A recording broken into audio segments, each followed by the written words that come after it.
বন্ধুরা কেমন আছো সবাই? শিবম কোচিং সেন্টারে সকলকে স্বাগতম। আজকেও আমি নিয়ে এসেছি পরিবেশবিদ্যার অনিশ চট্টোপাধ্যায়ের বইয়ের প্রথম অধ্যায়, পরিবেশবিদ্যা, পরিবেশ ও সুস্থায়ী উন্নয়ন। এই অধ্যায়ের ফার্স্ট পার্টে আমি যে বিষয়গুলো আলোচনা করব সেটি হলো যে পরিবেশবিদ্যা এবং পরিবেশবিদ্যার উপাদানের কিছু অংশ। যাই হোক, শুরু করা যাক আমাদের আজকের আলোচনা। প্রথমে চলে আসি যে পরিবেশবিদ এই বিষয়গুলোর মধ্যে আমি আলোচনা করছি পরিবেশবিদ্যা কী। পরিবেশবিদ্যা কি বহুমাত্রিক বা মাল্টি ডাইমেনশনাল বিষয়, অর্থাৎ পরিবেশবিদ্যার সঙ্গে অন্য অন্য যেমন দর্শন, আইনশাস্ত্র, অর্থনীতি, সমাজবিজ্ঞান, ভূগোল, এগুলোর সাথে পরিবেশের সম্পর্ক কী। অর্থাৎ এছাড়া পরিবেশবিদ্যার আলোচনার পরিধি ও প্রয়োজনীয়তা, পরিবেশবিদ্যা সম্পর্কে সচেতনতা দরকার কেন, মানুষের সচেতনতা কেন দরকার সেটা, আর পরিবেশের সুস্থিতির জন্য কোন কোন বিষয়ে সচেতনতা দরকার সেটা, আর কি কি করলে মানুষের মধ্যে পরিবেশ সচেতনতা বাড়ে। তাহলে এখানে আমাদের কিন্তু প্রয়োজন এই যেটুকু পড়তে হবে সেটা হচ্ছে পরিবেশবিদ্যা আর পরিবেশবিদ্যা কি বহুমাত্রিক বা মাল্টি ডাইমেনশনালের বিষয়। এই এই দুটো বিষয়ে কিন্তু বেশি জোর দিয়ে আমাদের পড়তে হবে, বিশেষত প্রাইমারি টেটের জন্য বা আপার প্রাইমারি যাদের সায়েন্স রয়েছে এবং সি টেটের জন্য এই এই দুটো বিষয় থেকে একটু বেশি প্রশ্ন আসে, সেগুলো আমরা পড়বো এবং আলোচনায় চলে যাই। আর একটা বিষয় সেটা হচ্ছে যে এই এই পার্টটাতে আর কি কি বিষয় নিয়ে আমি আলোচনা করেছি সেটা হচ্ছে পরিবেশ কাকে বলে, পরিবেশ কত প্রকার, কী কী, পরিবেশের উপাদানগুলি কী কী, এবং পরিবেশের ভূপ্রকৃতিগত উপাদান, পরিবেশের জলবায়ুগত উপাদান, আর পরিবেশের জীবজ বা জীবজাত উপাদান, পরিবেশের রাসায়নিক উপাদান, আর সেই সাথে পৃথিবী কিভাবে তার পরিবেশ সৃষ্টি করেছে এবং পৃথিবী যে একমাত্র জীবের বাসস্থান এটা কেন, এটা এই ভিডিওতে আমি আলোচনা করব। যাই হোক, চলে আসি প্রথম পরিবেশবিদ্যা। পরিবেশবিদ্যা এই বিষয়টির মধ্যে ছোট্ট দুটো প্রশ্ন এখান থেকে জানতে হবে, সেটা হচ্ছে পৃথিবীর এই যে পরিবেশ, এই পরিবেশ গড়ে উঠতে কতটা সময় লেগেছে। এই পৃথিবীর এই পরিবেশ গড়ে উঠতে কিন্তু 500 কোটি বছর সময় লেগেছে। এই যে পরিবেশ গড়ে উঠতে কিন্তু 500 কোটি বছর সময় লেগেছে। মানুষ এসেছে আজ থেকে 20 লক্ষ বছর আগে। এখানে কিন্তু প্রশ্ন আসে যে পৃথিবীর এই পরিবেশ গড়ে উঠতে কতটা সময় লেগেছে, 500 কোটি বছর, আর মানুষ এসেছে কত লক্ষ বছর আগে, 20 লক্ষ বছর আগে। এই দুটো প্রশ্ন এখান থেকে দেখতে হবে। পরের পার্টে আমরা চলে আসি, এটা হচ্ছে যে পরিবেশবিদ্যা কী। পরিবেশবিদ্যা হচ্ছে এনভায়রনমেন্টাল স্টাডিজ। এই শাখার মধ্যে রয়েছে ভৌত প্রাকৃতিক পরিবেশ, জীবস পরিবেশ, সামাজিক পরিবেশ, এই তিনটি বিষয় কিন্তু এর মধ্যে রয়েছে। চলে আসি পরবর্তী অংশে। পরিবেশবিদ্যা কি বহুমাত্রিক বা মাল্টি ডাইমেনশনাল বিষয়? এটা অনেক পরীক্ষায় অপশন আসে যে পরিবেশবিদ্যা কি একমাত্রিক না বহুমাত্রিক, এটা নিয়ে প্রশ্ন আসে। এখানে কিন্তু অনেক বইতে ভুল আছে, সেটা তোমরা একটু দেখে নেবে যে বহুমাত্রিক বা মাল্টি ডাইমেনশনাল বিষয়। তার কারণটা কি, পরিবেশবিদ্যা শুধুমাত্র যে পরিবেশবিদ্যা নয়, তার সাথে অর্থনীতি, দর্শন, আইনশাস্ত্র, নৃতত্ত্ব, গণিত, সমাজবিদ্যা, প্রযুক্তিবিদ্যা, ভূতত্ত্ব, কৃষিবিজ্ঞান, জীবনবিজ্ঞান, পদার্থবিজ্ঞান, রসায়ন বিজ্ঞান, রাষ্ট্রবিজ্ঞান, সমস্ত বিষয়ের সঙ্গে কিন্তু পরিবেশবিদ্যার যোগ আছে। এখান থেকে প্রশ্ন আসে যে কী কারণে আমি পরিবেশবিদ্যার সঙ্গে আইনশাস্ত্রটাকে জানবো, বা কেন আমরা পরিবেশবিদ্যার সঙ্গে দর্শনকে জানবো, এভাবে প্রশ্ন আসে। এবার আমরা দেখে নিই কীরকমভাবে প্রশ্নটা আসে। তাহলে আইন ও পরিবেশবিদ্যার সঙ্গে সম্পর্ক, মানে পরিবেশের সঙ্গে আমরা আইনটা কেন জানবো, অর্থাৎ আইনশাস্ত্র পরিবেশ বিষয়ক আইনগুলো তৈরি করতে সাহায্য করে। পরিবেশ বিষয়ক বিভিন্ন যে আইনগুলো তৈরি করে কিন্তু এই আইনশাস্ত্র। সুতরাং আমাদের পরিবেশবিদ্যার সঙ্গে আইনশাস্ত্র জানতে হবে। দর্শনশাস্ত্র কেন জানতে হবে? কারণ দর্শনশাস্ত্র মানুষের জীবন ও পৃথিবীর মূল সত্যগুলো অনুসন্ধান করে। তার জন্য পরিবেশের নীতিগুলি এমনই অলঙ্ঘনীয় সত্যের উপর প্রতিষ্ঠিত। অর্থাৎ দর্শনশাস্ত্র যেমন মূল সত্যগুলোকে অনুসন্ধান করে পৃথিবীর, সেই সত্যগুলোর সেরকম অলঙ্ঘনীয় সত্যের উপর কিন্তু দর্শনশাস্ত্র মানে পরিবেশের নীতিগুলো কিন্তু সেরকম অলঙ্ঘনীয় সূত্রের উপর প্রতিষ্ঠিত। সুতরাং সেই জন্য আমাদের দর্শনশাস্ত্র জানতে হবে। এছাড়া অর্থনীতি আমরা কেন জানবো পরিবেশের সঙ্গে, সেটা হচ্ছে অর্থনীতি পরিবেশের সম্পদ ভিত্তিক কাজকর্মের বিচার বিশ্লেষণ করে। অর্থনীতি কি করে? পরিবেশের মধ্যে সম্পদ ভিত্তিক কাজকর্মের বিচার বিশ্লেষণ করে, যার জন্য আমাদের কিন্তু পরিবেশের সঙ্গে অর্থনীতি বিষয়টাকে জানতে হবে। পরে চলে আসি,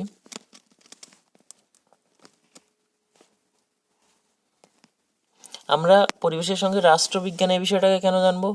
অর্থাৎ নাগরিক মানুষ হিসেবে মানুষের দায়িত্ব কর্তব্য পরিবেশ সম্পর্কে দেশ আন্তর্জাতিক মঞ্চে মানুষের দায়িত্ব বৃদ্ধির ক্ষেত্রে আমাদের রাষ্ট্রবিজ্ঞান, অর্থাৎ ছোট্ট করে মনে রাখতে হবে যে মানুষের রাষ্ট্র সম্পর্কে মানুষের দায়িত্ব কর্তব্য এই জিনিসটা, আর পরিবেশ সম্পর্কে মানুষের দায়িত্ব কর্তব্য এই জিনিসটা কিন্তু জানতে হলে রাষ্ট্রবিজ্ঞানের সঙ্গে পরিবেশ মিলিয়ে আমাদের মনে রাখতে হবে।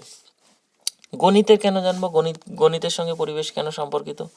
এটা হচ্ছে ভবিষ্যতে কোনো জীবজন্তুর হ্রাস বৃদ্ধি অর্থাৎ সেই পরিসংখ্যানটাকে মনে রাখার জন্য বা সেটার ব্যাখ্যা বিশ্লেষণ করার জন্য গণিতের সহযোগিতা আমাদের নিতে হবে, গণিত এবং সংখ্যাতত্ত্বের। তাহলে পরবর্তীটা চলে রসায়নবিদ্যার সঙ্গে কেন পড়ব পরিবেশ, সেটা হচ্ছে জল, মাটি, বায়ু, বিভিন্ন রাসায়নিক দূষকগুলি কী পরিমাণে পরিবেশে রয়েছে, অর্থাৎ রাসায়নিক যে দূষকগুলো সেগুলো কিন্তু রসায়নবিদ্যার বিষয়, কেমিস্ট্রির বিষয়, সেই বিষয়গুলো তো পরিবেশের মধ্যে রয়েছে। তাহলে সেই বিষয়গুলোকে জানতে হলে আমাকে রসায়নবিদ্যা জানতে হবে, সুতরাং পরিবেশের সঙ্গে রসায়নবিদ্যা রিলেটেড হয়ে গেল।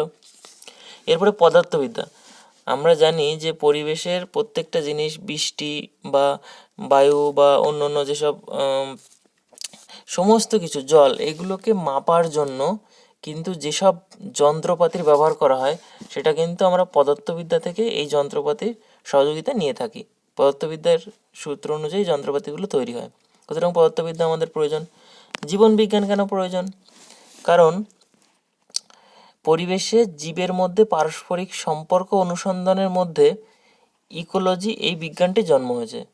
তাহলে জীবনবিজ্ঞান ও ইকোলজি, আর এর সাথে ইকোলজিটাও কেন বলছে, জীবনবিজ্ঞান, ইকোলজি এবং পরিবেশ এই তিনটে কিন্তু একই সম্পর্কিত। তার কারণটা বলছি, যে কোনো একটা জায়গায় কোনো শিল্প স্থাপন হলো, সেই শিল্প স্থাপন হলে সেখানকার সেই শিল্প স্থাপন হওয়ার ফলে সেখানকার উদ্ভিদ, প্রাণী, জল, মাটির উপর কীরকম প্রভাব পড়বে সেটা কিন্তু জীবনবিজ্ঞানে ইকোলজি সে প্রয়োগ থাকা, তার জানা কিন্তু দরকার। আর এটা কিন্তু পুরোটাই পরিবেশের বিষয়, উদ্ভিদ, প্রাণী, মাটি, জল, শিল্প স্থাপন, এই যে পুরো জিনিসটা কিন্তু পরিবেশের মধ্যেই ঘটছে। সুতরাং জীবনবিজ্ঞান, ইকোলজি এবং পরিবেশবিদ্যা কিন্তু একসঙ্গেই জানা প্রয়োজন। এরপরে চলে আসি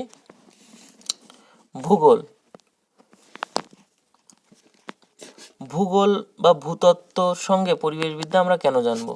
তার কারণটা হচ্ছে জলাভূমি, কোথাও জলাভূমি, ওয়েস্টল্যান্ড, মরুভূমি, মরুকরণ, প্রাকৃতিক দুর্যোগ, বিপর্যয়, এখান থেকে প্রশ্ন এভাবে কিন্তু আসে। আমি প্রত্যেকটা বলে দিচ্ছি না, কিন্তু এই জায়গাগুলো থেকে প্রশ্ন আসে যে পরিবেশের সঙ্গে ভূগোল বা ভূতত্ত্ব কেন পড়বো? জলাভূমি বা ওয়েস্টল্যান্ড জানার জন্য, এরকম দুটো, একটা দিয়ে দিল জলাভূমি সম্পর্কে জানার জন্য, অন্য অন্য অপশানে অন্য কিছু দিয়ে দিল, বা মরুভূমি বা মরুকরণ সম্পর্কে জানার জন্য অন্য অপশানে অনেক কিছু দিয়ে দিল, দুর্যোগ বা বিপর্যয় জানার জন্য, এইভাবে কিন্তু দিয়ে দেয়। যাই হোক, তাহলে জলাভূমি, ওয়েস্টল্যান্ড, মরুভূমি ও মরুকরণ, প্রাকৃতিক দুর্যোগ ইত্যাদি সম্পর্কে সম্যক ধারণা পাওয়ার জন্য ভূতত্ত্ব বা ভূগোলবিদ্যার সঙ্গে আমাদের পরিবেশবিদ্যা জানতে হবে। এবার চলে আসি যে পরিবেশের জ্ঞান মানুষকে তার পারিপার্শ্বিক অবস্থা সম্পর্কে ধারণা দেয়। পরিবেশের জ্ঞান কী করে? তার পারিপার্শ্বিক অবস্থা সম্পর্কে ধারণা দেয়, এবং বিজ্ঞানসম্মত সামাজিকভাবে মানুষকে সচেতন করে তোলে। পরের পার্টটাতে আমরা চলে যাই। এখান থেকে অনেকগুলো প্রশ্ন আমাদের জানতে হবে। এটা হচ্ছে প্রশ্নটা কিভাবে আসে এই জায়গাতে, পরিবেশ কাকে বলে, পরিবেশ কাকে বলে। এবার প্রশ্নটা কিভাবে আসে, এভাবে আসবে যে উদ্ভিদ উদ্ভিদ প্রাণী ও মানুষের সুস্থ স্বাভাবিক বেঁচে থাকার জন্য যে পারিপার্শ্বিক অবস্থার দরকার তাকে কি বলে, পরিবেশ, বায়ুমণ্ডল, বাড়িমণ্ডল, এরকম অপশান দিয়ে দেবে। তাহলে আমাদের তখন জানতে হবে উদ্ভিদ ও প্রাণী ও মানুষের সুস্থভাবে বেঁচে থাকার জন্য যেটা প্রয়োজন সেটা হচ্ছে পরিবেশ। ব্যাস, তাহলে আমরা অ্যান্সার করতে পারবো এইভাবে। আরেকটা জিনিস, এই যে এই সংজ্ঞাগুলো থেকেও তাই একই সেমভাবে দেয় যে পরস্পর ক্রিয়াশীল উপাদানগুলির মাধ্যমে গড়ে ওঠা প্রাকৃতিক জীবমণ্ডলীয় প্রণালীকে বোঝায়, বা সজীব উপাদানে বেঁচে থাকে। তাহলে এই জায়গাটা কি দাঁড়াচ্ছে যে পরিবেশ বলতে পরস্পর ক্রিয়াশীল উপাদানগুলির মাধ্যমে গড়ে ওঠা সেই প্রাকৃতিক জীবমণ্ডলীয় প্রণালী বোঝায় যার মধ্যে মানুষ ও অন্য অন্য সজীব উপাদানগুলো বেঁচে থাকে বা বসবাস করে, তাকে কি বলে। এই পরিবেশটাকে অপশানে উজ্জ্ব করে দিয়ে এই পরস্পর ক্রিয়াশীল থেকে এইভাবে লাইনটা তুলে দিয়ে বলতে পারে তাকে কি বলে, পরিবেশ বলে। আবার এই লাইনটা দিয়ে বলতে পারে এই সংজ্ঞাটা কারা দিয়েছে। এটা একটু জটিল প্রশ্ন দিলে বলতে পারে যে সংজ্ঞাটা কারা দিয়েছে, সেটা হচ্ছে ইউনাইটেড নেশনস এনভায়রনমেন্টাল প্রোগ্রাম, এই সংজ্ঞাটা দিয়েছে। এটা একটু মনে রাখবে। এবার তাহলে সহজভাবে এটাকে মনে রাখবে কিভাবে, যে সহজভাবে ইউনাইটেড নেশনস এনভায়রনমেন্টাল প্রোগ্রাম যে সংজ্ঞাটা দিয়েছে, তাহলে সেখানে হচ্ছে কিসের কথা বলেছে, সজীব উপাদানের কথা বলেছে, ক্রিয়াশীল উপাদানের কথা বলেছে। এই দুটো জিনিস একটু মনে রাখবে যে ইউনাইটেড নেশন এনভায়রনমেন্টাল প্রোগ্রাম সজীব উপাদানের কথা বলেছে এবং ক্রিয়াশীল উপাদানের কথা বলেছে। এরপরেরটা চলে যাই, এই লাইনটা দিয়ে আসে প্রশ্ন যে এনভায়রনমেন্টাল সায়েন্স এই গ্রন্থটি কার লেখা, সেটা হচ্ছে হয়ে যাবে পরিবেশ বিজ্ঞানী বটকিন আর কেলার। পরিবেশ বিজ্ঞানী বটকিন আর কেলারের লেখা কিন্তু এনভায়রনমেন্টাল সায়েন্স। আরেকটা জিনিস দিয়ে আসে যে এই সংজ্ঞাটা দিয়ে যে যে জীব উদ্ভিদ বা প্রাণী তাদের জীবচক্রের যে কোনো সময় যে সমস্ত জৈব ও অজৈব কারণগুলির দ্বারা প্রভাবিত হয় সেই কারণগুলোর সমষ্টিকে কি বলে, এরকম পরিবেশ বলে। অপশনে থাকবে, সেভাবে আমাদের অ্যান্সার করতে হবে। এই যে এখানে যে এই সংজ্ঞাটির মধ্যে আছে দেখো জৈব আর অজৈব কারণ। তো জৈব কারণ কোনগুলো, কার্বোহাইড্রেট, প্রোটিন, ফ্যাট, এগুলো হচ্ছে জৈব কারণ। আর অজৈব কারণ হচ্ছে মাটি, বাতাস ও সূর্যালোক। এগুলো একটু মনে রাখতে হবে। অপশানে দিয়ে দেয় যে জৈব কারণ কোনগুলো, কার্বোহাইড্রেট, মাটি, বাতাস, সূর্যালোক। আমাদের অ্যান্সার কী হবে, কার্বোহাইড্রেট।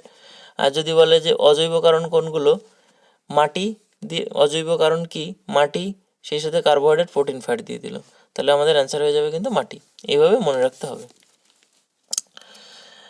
আর একটা জিনিস মনে রাখতে হবে, এই সংজ্ঞাটির কথা বললাম যে যে জীব উদ্ভিদ, এই যে বটকিন আর কেলারের সংজ্ঞাটা যে ছোট্ট করে মনে রাখতে হলে যে এখানে জীবনচক্রের কথা বলেছে, বটকিন ও কেলার তার সংজ্ঞার মধ্যে জীবনচক্রের কথা বলেছে। শুধু এই জিনিসটা মনে রাখলে সংজ্ঞাটা যদি দিয়ে দেয় এবং কার লেখা বলে দেয়, তাহলে কিন্তু বটকিন ও কেলার মনে রাখতে পারবে। শুধু জীবনচক্রের কথাটা মনে রাখবে যে এর সংজ্ঞায় জীবনচক্রের কথাটি বলেছিল। আচ্ছা, পরের সংজ্ঞাটায় চলে আসি যে বিজ্ঞানী অটাম, এটা নিয়ে আসতে পারে যে ফান্ডামেন্টাল অফ ইকোলজি এই গ্রন্থটি কার লেখা, সেটা হচ্ছে বিজ্ঞানী অডামের কিন্তু লেখা। ফান্ডামেন্টাল অফ ইকোলজি বিজ্ঞানী অডামের লেখা। আবার এই অংশটাতে দিতে পারে পারিপার্শ্বিক অবস্থার যে উপাদান, কারণ ও লক্ষণ সামগ্রিক জীব ও জীব সম্প্রদায়ের কাজকর্ম উন্নয়নকে প্রভাবিত করে তাকে কি বলে, তাকে পরিবেশ বলে। এইভাবেই কিন্তু দিতে পারে। আচ্ছা, তাহলে জীববিজ্ঞানী অটাম এর সংজ্ঞার মধ্যে কোন বিষয়টা আছে, উন্নয়ন বিষয়টা আছে, অটামের উন্নয়ন, এভাবে মনে রাখতে পারো। আমি বলে দিচ্ছি একবারে লাস্টে, দ্য কনসাইজ অক্সফোর্ড ডিকশনারিতে পরিবেশের সংজ্ঞা দেওয়া হয়েছে এভাবে যে উদ্ভিদ ও প্রাণী জগতের উপর প্রভাব বিস্তারকারী বহিরঙ্গের অবস্থাগুলির সমষ্টি হচ্ছে পরিবেশ। তাহলে এই লাইনটা দিয়েও প্রশ্ন আসতে পারে যে উদ্ভিদ ও প্রাণী জগতের উপর প্রভাব বিস্তারকারী বহিরঙ্গের অবস্থাগুলির সমষ্টিকে কি বলে, অপশানে বিভিন্ন রকম থাকলো, পরিবেশ বলে। এবার এই চারটে সংজ্ঞা আমরা কিভাবে মনে রাখবো, যে অপশানে যদি সংজ্ঞাটা তুলে দেয়, সংজ্ঞা তো আর লিখতে দেবে না, শুধু সংজ্ঞাটা তুলে দিল কার সেটা বলতে। তাহলে ইউনাইটেড নেশনস এনভায়রনমেন্টাল প্রোগ্রাম কি বলেছে? সজীব উপাদানের কথা বলেছে এবং ক্রিয়াশীল উপাদানের কথা বলেছে। আচ্ছা, বটকিন ও কেলার কি বলেছে? জীবনচক্রের কথা বলেছে। বিজ্ঞানী অডাম কি বলেছে? কাজকর্ম ও উন্নয়নকে বলেছে। অডাম উন্নয়নকে বলেছে। আর দ্য কনসাইস অক্সফোর্ড ডিকশনারিতে পরিবেশের সংজ্ঞা কি বলেছে? বহিরঙ্গের কথা বলেছে, বহিরঙ্গের অবস্থার কথা বলেছে। এভাবে তাহলে আমরা সহজে মনে রাখতে পারবো, ছোট্ট করে সাইডে লিখে রাখবে, আমি লিখে রেখেছিলাম এভাবে। চলে আসি পরের অংশে।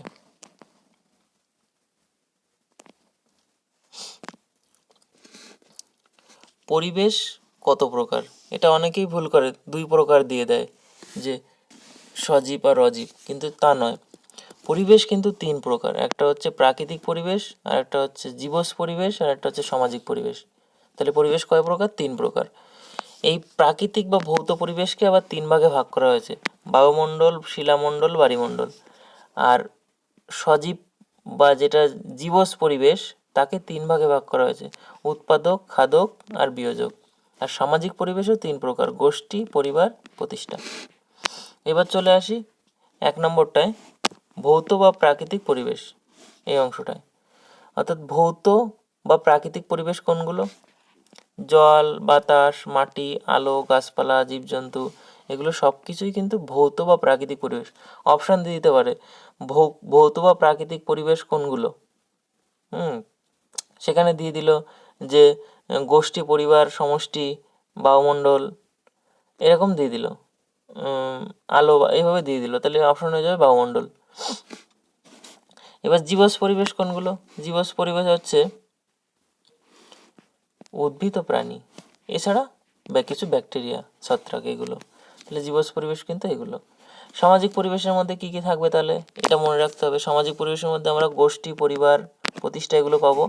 কিন্তু এর মধ্যে মানুষের তৈরি রীতিনীতি, আচার আচরণ, শিক্ষা, অর্থনীতি, মূল্যবোধ, হ্যাঁ, এগুলো সমস্ত কিছু কিন্তু এর মধ্যে পড়বে। আর পরিবেশের এই সামাজিক পরিবেশের মূল উপাদান হচ্ছে মানুষের কালচার বা সংস্কৃতি। তাহলে পরবর্তী অংশে চলে যাই আমরা।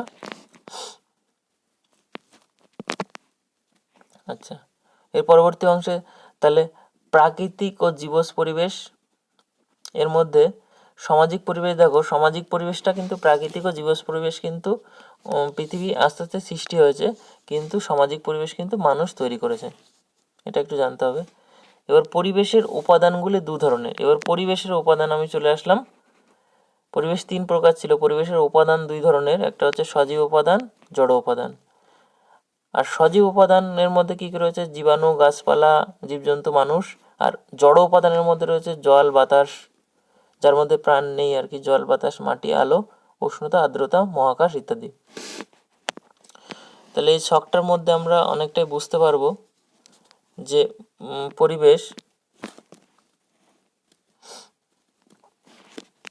পরিবেশে সজীব উপাদান আছে, জড় উপাদান আছে। সজীব উপাদানের মধ্যে জীবস উপাদান, জীবস পরিবেশ। আর অজীব উপাদানের মধ্যে বায়ুমণ্ডল, শিলামণ্ডল, বায়ুমণ্ডল। এবার এই জীবজ উপাদান 2 ধরনের, স্বভোজী, পরভোজী। এই নামগুলো একটু মনে রাখতে হবে, যে স্বভোজীর ইংরেজি নাম সেটা হচ্ছে অটোট্রপস, পরভোজীর হেটেরোট্রপস। এবার এই স্বভোজীকে আবার 2 ভাগে ভাগ করা হয়েছে: আলোকবর্ষজীবী, অর্থাৎ সালোক সংশ্লেষ করে যে আলোকের মাধ্যমে, সেটা হচ্ছে ফটোট্রপস। আর আলোক ছাড়া যারা সালোক সংশ্লেষণ করে বা অনালোক বর্ষজীবী যেগুলো, সেটা হচ্ছে কেমোট্রপস। আর পরজীবীর মধ্যে রয়েছে 3 প্রকার, একটা হচ্ছে মৃতজীবী, পরজীবী আর জৈব যৌগজীবী। সেটা হচ্ছে মৃতজীবীর নাম হচ্ছে স্যাপ্রোট্রপস, আর আমরা পরজীবীর নাম জানি আমরা প্যারাসাইট, আর জৈব যৌগজীবী হচ্ছে হলোজৈক। এবার পরের অংশে চলে আসি আমরা, সেটা হচ্ছে পরিবেশের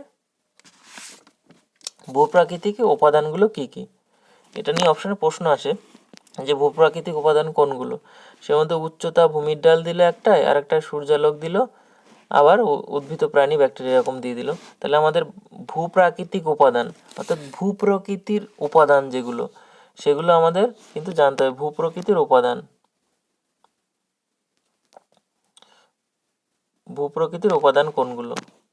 সেটা হচ্ছে উচ্চতা, ভূমির ঢাল, নদী, হিমবাহ, মরুভূমি, এগুলো কিন্তু ভূপ্রকৃতির উপাদান। আর জলবায়ুগত উপাদান আমরা জানি জলবায়ু খারাপ, তাহলে কি? অর্থাৎ তাপমাত্রা বেশি, সূর্যালোক, তাপমাত্রা, বৃষ্টিপাত, বৃষ্টি বেশি হচ্ছে, তুষারপাত, কুয়াশা, শিলাবৃষ্টি, বায়ুর চাপ, বায়ুপ্রবাহ, এগুলো জলবায়ু খারাপ, ওয়েদার বলে না আমরা, ওয়েদার খারাপ। তাহলে এই জিনিসগুলো ওয়েদারের সঙ্গে সম্পর্কিত, আর ওগুলো হচ্ছে ভূপ্রকৃতির সঙ্গে সম্পর্কিত। আমরা জানি উচ্চতা, ভূমিঢাল, ভূমিরূপ কেমন, নদীর হিমবাহ, এই নদী হিমবাহ, মরুভূমি, এগুলো নদী হিমবাহটাও কিন্তু এই ভূপ্রকৃতির মধ্যেই পড়বে। তাহলে এগুলো এবার চলে আসলাম আমরা পরিবেশের জীবজ উপাদান। জীবজ উপাদান আমরা জানি জীব বা জীবজাত উপাদান, সেটা উদ্ভিদ, প্রাণী, অণুজীব, ব্যাকটেরিয়া, এইসব। পরের অংশ চলে আসি, যে পরিবেশের রাসায়নিক উপাদান কোনগুলো। এটা কিন্তু অনেকবার বিভিন্ন পরীক্ষায় প্রশ্ন আসে, যে রাসায়নিক উপাদান অক্সিজেন, নাইট্রোজেন, ফসফরাস, সালফার। এর মধ্যে অনেকগুলো সারের নাম বিভিন্ন সময় দিয়ে দেয়, সেটা কিন্তু দিয়ে এর মধ্যে একটা অপশান দিয়ে দেয়। তাহলে oxygen, carbon, nitrogen, phosphorus, sulphur, এগুলো কিন্তু রাসায়নিক উপাদান। তাহলে পৃথিবীর এই যে পরিবেশ, এরপরে আসছে পৃথিবীর পরিবেশের উপাদানগুলি 450 কোটি বছর ধরে কিন্তু নিজেদের মধ্যে বিক্রিয়া করে এককোষী এবং বহুকোষী জীবের উৎপত্তি হয়েছে। অপশন আছে এককোষী ও বহুকোষী জীব উৎপত্তি হয়েছে কতদিন ধরে? বিক্রিয়া করে 450 কোটি বছর ধরে। এরপরে চলে আসি আমরা সৌরজগতের একটা ছকের মধ্যে সৌরজগতের বিষয়টা, বুধ, শুক্র, পৃথিবী, মঙ্গল, বৃহস্পতি, শনি, ইউরেনাস, নেপচুন, প্লুটো, এই জিনিসগুলো কিন্তু জেনে নেব। তার আগে আমি পৃথিবীতে বসবাসের উপযোগী কেন সেই জিনিসটা একটুখানি বলে নেব এই জায়গাটা। তার মধ্যে বলে দিই যে প্লুটো গ্রহ সম্পর্কে, সেটা হচ্ছে 2006 সালে প্লুটোকে বামন গ্রহ হিসেবে গণ্য করা হয়েছে। অর্থাৎ আগে কিন্তু প্লুটোকে গ্রহের মধ্যে ফেলতো, কিন্তু 2006 সালে তার মধ্যে এমন কিছু উপাদান পাওয়া গেছে যেটা গ্রহের সঙ্গে যায় না, তার জন্য তাকে বামন গ্রহ বলে আখ্যা দেওয়া হয়েছে। এবার সৌরজগতের অনেকগুলো গ্রহের মধ্যে, তার মধ্যে পৃথিবীতে একমাত্র প্রাণের অস্তিত্ব এসেছে। তার কারণ হচ্ছে পৃথিবীর তাপমাত্রা 2015 সালে নাসা যেটা করেছে, যে গড় তাপমাত্রা, সেটা হচ্ছে 15°C, এটা দিয়ে প্রশ্ন আসে। এছাড়া পৃথিবীতে বায়ুমণ্ডলকে ঠিকঠাকভাবে ধরে রাখে আর কি, সামঞ্জস্য বজায় রাখে হাইড্রোজেন, অক্সিজেন, নাইট্রোজেন, এই গ্যাসগুলো কিন্তু ঠিক মাত্রায় বায়ুমণ্ডলের মধ্যে ধরা আছে, যার জন্য প্রাণের বিকাশ সম্ভব হয়েছে। এছাড়া সবথেকে ইম্পর্টেন্ট হচ্ছে বাড়িচক্র বা যেটা জলচক্র বলে আমরা, সেই জিনিসটার জন্য কিন্তু জীবের বিস্তার সম্ভব হয়েছে। এছাড়া রয়েছে ভূরাসায়নিক চক্র, নাইট্রোজেন চক্র, অক্সিজেন চক্র, কার্বন চক্র, এগুলো আর কি। এছাড়া মাটি কিন্তু উদ্ভিদকে পুষ্টি জুগিয়েছে, যার জন্য প্রাণ বেঁচেছে এবং তা অক্সিজেন দিয়েছে এবং মানুষের জীবের বসবাসের উপযোগী হয়েছে। আরেকটা জিনিস ছোট করে বলে রাখছি, স্পেসশিপ আর্থ, অর্থাৎ আমরা অর্থাৎ জীবজগৎ সম্পর্কে মানুষের, যাতে জীবজগৎকে মানুষ ক্ষতি না করে তার জন্য একটা কাল্পনিক কৃত্রিম আমরা ধারণা করে থাকি, যেটা স্পেসশিপ। অর্থাৎ পৃথিবীটা অনেকগুলো গ্রহের মধ্যে, ঠিকই তাই, পৃথিবীটা অনেকগুলো গ্রহের মধ্যে ভাসমান একটা মহাকাশযান। অর্থাৎ এই পৃথিবীটা এরকমই একটা বিষয়। এই জিনিসগুলো মানুষের ধারণায় আনলে তারা পৃথিবী সম্পর্কে বিভিন্ন কিছু চিন্তাভাবনা করে চলবে, যাতে পৃথিবীর ক্ষতি না হয়, পরিবেশের ক্ষতি না হয়। তার সেই কারণে কিন্তু স্পেসশিপ এই কথাটি আনা হয়েছিল। এরপরে চলে আসি, এই জায়গাটা কিন্তু একটু ইম্পর্টেন্ট, কিন্তু সবটা মনে রাখতে হবে না, যেটুকু মনে রাখবে সহজে। দেখো আমি বলে দিচ্ছি, এটা হচ্ছে ইংরেজি নামগুলো, কোন গ্রহের ইংরেজি নাম। তাহলে এভাবে পরপর আমি বলে যাচ্ছি, বুধের মার্কারি, শুক্রের ভেনাস, পৃথিবীর আর্থ, মঙ্গলের মার্স, বৃহস্পতির জুপিটার, শনির স্যাটার্ন। এই কটা আগে বলে দিচ্ছি। আর এইগুলো ইউরেনাসের ইউরেনাস, নেপচুনের নেপচুন, প্লুটোর প্লুটো। আর পৃথিবীরটা আমরা জানি যে আর্থ, তাহলে এটা হয়ে গেল। তাহলে মনে রাখতে হবে এই বুধের মার্কারি, শুক্রের ভেনাস, বুধের মার্কারি, শুক্রের ভেনাস, মঙ্গলের মার্স, বৃহস্পতির জুপিটার আর শনির স্যাটার্ন। তা মঙ্গলের মার্স এটাও মনে থাকলো, তাহলে বৃহস্পতির জুপিটার আর শনির স্যাটার্ন, এটা হয়ে গেল। এবার চলে আসলে আমরা উপগ্রহ ক্ষেত্রে। উপগ্রহ, বুধের কোনো উপগ্রহ নেই, শুক্রের নেই, পৃথিবীর একটি আছে চাঁদ, তাহলে এগুলো বাদ হয়ে গেল। এবার নিচেরগুলোর মধ্যে মঙ্গলটা একটু ইম্পর্টেন্টভাবে দেখবে, যে দুটি উপগ্রহ ফোবস আর ডিমোস, আর বৃহস্পতির 67টা, তার মধ্যে একটা দুটো নাম মনে রাখতে পারো, জ্ঞানীপীঠ বা ইউরোপা, এগুলো দু একটা নাম মনে রাখতে পারো। শনির 62টা, সব থেকে বড় আছে টাইটান, এটা মনে রাখবে একটু। ইউরেনাসের 27টা, আচ্ছা, নেপচুনের 14টা, এর মধ্যে ট্রাইটন আর নেরিড উল্লেখযোগ্য, আর প্লুটোর আছে 5টি, প্লুটোর 5টি, তার মধ্যে সব থেকে বড় আছে চারণ। তাহলে এই কয়েকটা জিনিস একটু মনে রাখবে। এরপরেরটায় চলে আসি, যে এই যে গ্রহগুলোর সম্পর্কে জানার জন্য যে বিভিন্ন যানবাহন ওখানে গেছিলো, সেটা যেমন বুধের সম্পর্কে জানানো মেরিনার, মেসেঞ্জার, শুক্রর ভেনেরা, পৃথিবী সম্পর্কে ওইভাবে কোনো যান যায়নি আর কি, আমরা পৃথিবীতে বসবাস করছি। আর হচ্ছে মঙ্গলের জন্য এটা খুব ইম্পর্টেন্ট, সেটা হচ্ছে মঙ্গলায়ন, ম্যাভেন, এক্সোমার্স, এই মঙ্গলটা একটু ভালো করে দেখবে। তাহলে ম্যাভেন, মঙ্গলায়ন, এক্সোমার্স এগুলো। বৃহস্পতির গ্যালিলিও, শনির ভাইজার, ইউরেনাসের ভাইজার টু, নিউ হারজন্স। এবারের পরের পার্টটাতে আমি চলে আসি। পরের পার্টটা হচ্ছে দেবদেবীর নাম। যে আমরা ইংরেজি নামগুলো পড়েছিলাম, এইভাবে সংক্ষেপে এভাবে মনে রাখতে হবে যে ইংরেজি নামগুলোই কিন্তু প্রত্যেকটা দেবদেবীর নাম। দেখো, যে বুধের মার্কারি, শুক্রের ভেনাস, মঙ্গলের মার্স, জুপিটার, এগুলো সব ইংরেজি যে নামগুলোই ছিল সেইগুলোই তার দেবতাদের নাম, দেবদেবীর নাম। শুধুমাত্র পৃথিবীটা আলাদা, পৃথিবীটা হচ্ছে গাইয়া, পৃথিবীর দেবী হচ্ছে গাইয়া, এটা মনে রাখতে হবে শুধু। আর আরেকটা জিনিস ছোট্ট করে মনে রাখার, সব দেবতাই রোমান, কেবল ইউরেনাসের দেবতা গ্রিক, আর এই পৃথিবীর দেবতা গ্রিক পুরাণ অনুসারে, এই দুটো আলাদা। আর দেবদেবীর মধ্যে সবটা মনে রাখতে হবে না, শুধু পৃথিবীরটা একটু ভালো করে মনে রাখবে, যে সমস্ত প্রাণ ও প্রাণীর জননী এই গাইয়া দেবী। আর এই যে বুধ মানে বুধের দক্ষতা, বাণিজ্য দেবতা, শুক্রর সৌন্দর্য, প্রেম, বসন্তের দেবতা, মঙ্গলের যুদ্ধের দেবতা। আরে এটা একটু দেখে রাখবে। আচ্ছা, এরপরে চলে গেলাম আমরা বৈশিষ্ট্য, গ্রহের বৈশিষ্ট্য নাম। এইখানটা একটুখানি দেখতে হবে ছোট ছোট বিষয়গুলো, যে বুধ হচ্ছে দ্রুততম, আচ্ছা, আর শুক্র হচ্ছে বিপরীত দিকে আবর্তন করে, আর পৃথিবীটাতে জল আছে, প্রাণ আছে, আমরা জানি। আচ্ছা, বুধ, শুক্র, পৃথিবী, মঙ্গল হচ্ছে লাল গ্রহ, এটা মনে রাখতে হবে শুধু। বৃহস্পতি হচ্ছে বৃহত্তম গ্রহ, শনি হচ্ছে দ্বিতীয় বৃহত্তম গ্রহ। বুধ, শুক্র, পৃথিবী, মঙ্গল, বৃহস্পতি, শনি, ইউরেনাস হচ্ছে শীতলতম গ্রহ, নেপচুন হচ্ছে নীল গ্রহ, আর প্লুটো হচ্ছে বামন গ্রহ। তাহলে আমাদের আজকের মতো আলোচনা এই পর্যন্ত। যদি আমার ভিডিওটি ভালো লাগে তাহলে চ্যানেলের সাথে জুড়ে থেকো, আর ভিডিওটাতে লাইক, কমেন্ট ও শেয়ার করো। ভালো থেকো সবাই, আজকের মতো এই পর্যন্ত।